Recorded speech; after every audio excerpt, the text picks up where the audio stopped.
Hi, welcome to another episode of Hot Takes. And I've always had a very low impression of the intelligence of Shona Robison, as people are well aware. I think she's got an IQ of about 68. She's on a par with my dog. The only difference is I can train my dog to do something in 5 minutes. With her, it's impossible. Too dim. Honestly, dumb as an ox. Thick as custard.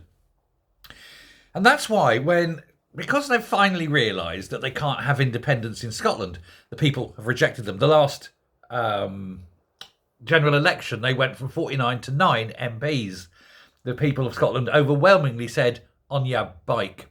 And so they've given up really the pretense of ever being able to achieve it.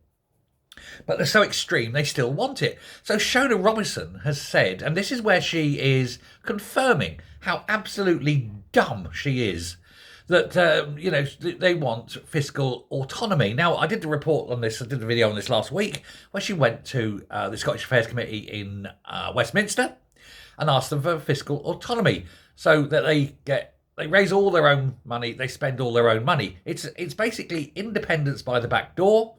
It's independence without a vote, because they know they cannot win a vote. And so that, they'll say, right, we're not going to have anything from Westminster, no money from Westminster. We will raise all our own tax and spend all our own money. And this is where you have to ask, and I did at the time ask, if she had taken leave of her sanity. And of course she has. I make no bones about how dim this woman is, how absolutely dumb the entire party are. But she is like, well, I'd say a shining star, but she's not that bright, is she? She is the deepest, darkest hole of dumbness that is possible to be and still function as a human being. Barely. But they've already got a £22.7 billion black hole that they need to fill. And by dropping all the Westminster money and just keeping all the money they raise in Scotland, this would further increase it by a further 12.8 billion a year, every year going forward. It would be a 35 billion pounds black hole. And no one knows how she would manage to fill it. Because obviously they're busy trying to destroy the one industry in Scotland that actually does make money, oil. These people are lunatics. I feel now they're actively working against the people of Scotland. Now, imagine if you did that she got this fiscal autonomy. 35 billion a year, gone. That's the NHS, gone. That's education, gone. Communication, roads, infrastructure, all of it, gone. Where does she think this money comes from? There aren't enough magic money trees in her tiny mind. I mean, the only thing they could do is issue the muck note, the muck pound. You'd have the printing presses go, we've got lots of money, all these muck notes coming out. But it'd all be worthless. Worst, half a brass farthing, not even. They'd just keep printing, we've got billions, look, we've got billions and billions and billions of pounds. How much is a loaf of bread? Billions and billions and billions of muck pounds, It's ludicrous and it's stupidity. But, and this is where she confirms how absolutely dumb she is. There is the Scottish Fiscal Commission. It's an independent body that basically does all the grunt work when it comes to finances in Scotland. And it needs to know these kind of things. It produces the GERS report, the Government Expenditure and Revenue Survey. And that's the one that shows that they're £22.7 billion in the shitter, to put it bluntly. That's before she wants to cut all the funding Westminster gives. And of course, it isn't just the Barnett money. There's also the emergency stuff as well. Things happen and money goes up north because something's happened or whatever. So it'd actually be ending up probably nearer £15 billion. But she forgot to tell the Commission. She went down to London for that meeting, and now it's emerged that she forgot to tell the Commission. Now, Professor Graham Roy, if I give him his correct title, who's the chairman of that commission, has absolutely she's gone nuts. He's made no bones about it, about how dumb and stupid an idea it is, how it's anti-democratic, how you'll be effectively having independence without putting it to the vote that they, like I say, know they will lose.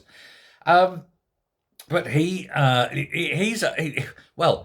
his words, shocked. He says, and it takes a lot to shock me. He says, we've had this government for 18 years. A lot of what they do used to shock me. I've become used to it now.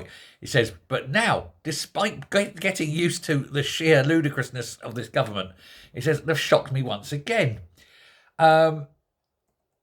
He's just basically, he's in a position, he says, we cannot believe that this is going ahead and he hasn't been, contacted about this. And so Michael Marra, who is the Scottish Labour Finance spokesman, actually asked Professor Graham Roy what the numbers were. And Graham Roy said, I don't know what you're talking about because no one said anything to me. And Michael Marra was absolutely blown out by this. He said, what? Such a big, important thing. And they didn't talk to the one person they absolutely positively have to talk to about it. He said, no one said anything. Anyway, his quote is saying that that he's had no correspondence, nothing instructed. We've not been asked to look at anything like full fiscal autonomy. It's beyond Devo Max. He says it's effective. It's effectively independence without the vote. His words, and I've written them down because they're brilliant, because this is Shona Robison. I'm going to tell you why, and I think in a minute. His words were, the only thing more ludicrous than the SNP's latest fiscal position is its failure to inform us, the premier fiscal forecaster, of what she was going to do. The SNP must urgently come clean on why it would voluntarily give up 13 billion and how would they pay for key services like Scotland's NHS without it.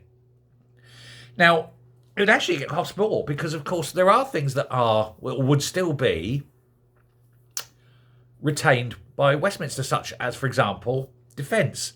And so not only would they not get the 12.8 billion that they would otherwise get, they'd also have to send a cheque south to Westminster to pay for their defence. And they've got no money coming in.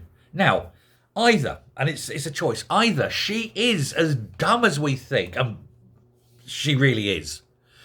You just look into those eyes. There's nothing looking back at you, isn't it? Either she's as dumb as she is and quite literally forgot to tell the Commission, or she deliberately didn't tell the Commission because she knew that the Commission would look at her and say, are you an absolute lunatic? Are you as dumb as everyone's saying? And of course then she'd have to face the reality that, yes, she is. She is that dumb, if not dumber. And how dumb do you have to be to vote for these clowns? Let me know. Thanks a lot. Bye.